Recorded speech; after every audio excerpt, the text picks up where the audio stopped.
ભરૂચથી સમાચાર નર્મદા નદીના જળસ્તરમાં વધારો યથાવત રહ્યો છે અને ગોલ્ડન બ્રિજ નજીક નદીની જળસપાટી 18 ફૂટ પર પહોંચી ચૂકી છે। ઝઘડા નજીક બે કાંઠે નર્મદા નદી વહી રહી છે, જ્યાં માછીમારોએ કિનારે બોટ લંગારી દીધી છે।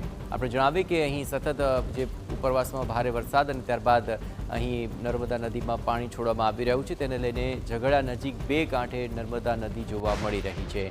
આપણે પણ જણાવીએ કે હાલ માછીમારોએ જે બોટ છે તે કિનારે લાંગરી દેવી પડી છે। ગોલ્ડન બ્રિજ પાસે પણ જે જળસ્તર છે તે 18 ફૂટે પહોંચ્યું છે। વધુ વિગતે વાત કરવા જોડાઈ રહ્યા છે ભરૂચથી સંવાદદાતા અંકિત મોદી। અંકિત, હાલ જે પાણી છોડાઈ રહ્યું છે અને જળ સપાટી વધી રહી છે, સતર્કતાના ભાગરૂપે શું પગલાં આપ ત્યાં જોઈ રહ્યા છો?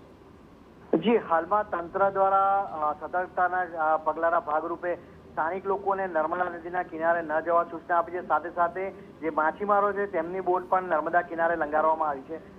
ખાસ કરીને ભરૂચ નજીક નર્મદાના જળસ્તરની વાત કરવામાં આવે તો નર્મદાનું જળસ્તર હજુ પણ વોર્નિંગ લેવલથી 4 થી 3 ફૂટ જેટલું નીચે છે, જેના કારણે હજુ સુધી પૂરનું કોઈ સંકટ નથી। પરંતુ નર્મદા સિઝનમાં પહેલીવાર બે કાંઠે વહેતી જોવા મળી છે અને જેના કારણે તેનું નયનરમ્ય સ્વરૂપ ચોક્કસ જોવા મળ્યું છે। જયેશ, આભાર અંકિત।